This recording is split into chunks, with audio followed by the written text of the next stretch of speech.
don't know if your version of booming and my version of booming are two different things, but let's go over the FARMASI income disclosure statement that they released for 2023, and we will decide whether or not we think it's booming or not. Hi, my name's Sarah. I am your upline's worst nightmare. Why? Because I was in the multi-level marketing industry for 5 years. I was gaslit, I was lied to, I was manipulated, and now I run a YouTube channel exposing all the shady business practices and cult-like tactics that MLM display every single day. Welcome back. If you don't know what FARMASI is, they are a beauty, health, and wellness company. They started out with makeup, transitioned into skincare, and now they kind of do these like supplement shake bullshit or whatever. We've been hearing a lot about them because when Lime Life by Alcone did their compensation plan mix up, we saw a mass exodus of top leaders from Lime Life by Alcone going to FARMASI. This is so tiny, I don't know if you guys can actually even see it, but if you can put your spectacles on and try to see what is happening up here. 35% of the company makes $5 a month on average.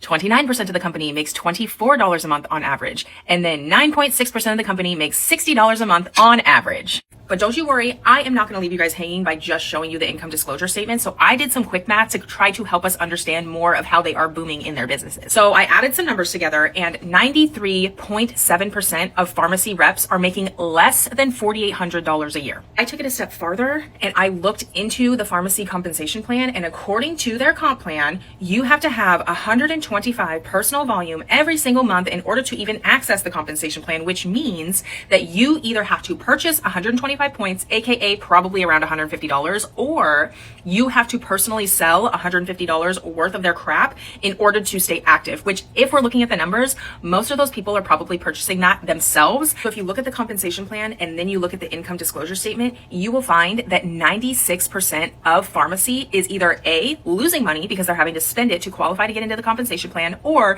they are completely breaking even. So that means they are not making any money whatsoever, and the commission that they're making off of their own purchases is going to have to be taxed at the end of the year. So you can say, oh, they're getting their makeup for free. They are not. They are going to have to pay taxes on the commission that they earned from their own purchases at the end of the year because they are a 1099 contracted employee. All in all, there's two factors here. Booming for me means that I can pay my bills. And I'm so sorry, and this might sound privileged, but if I am hitting director in FARMASI, which is the top 4% of the company, that means I'm making $30,000 a year. That is not enough to pay my bills. That is not enough to pay my car, not enough to pay my rent, not enough to live in the United States in 2025. And the other flip side is 84% of the company is not even making any money at all. They are losing money or they are breaking even and gonna have to pay it back during tax time. So I don't know what booming means. You guys can decide whether this means they're booming or not. I'm gonna leave it up to y'all.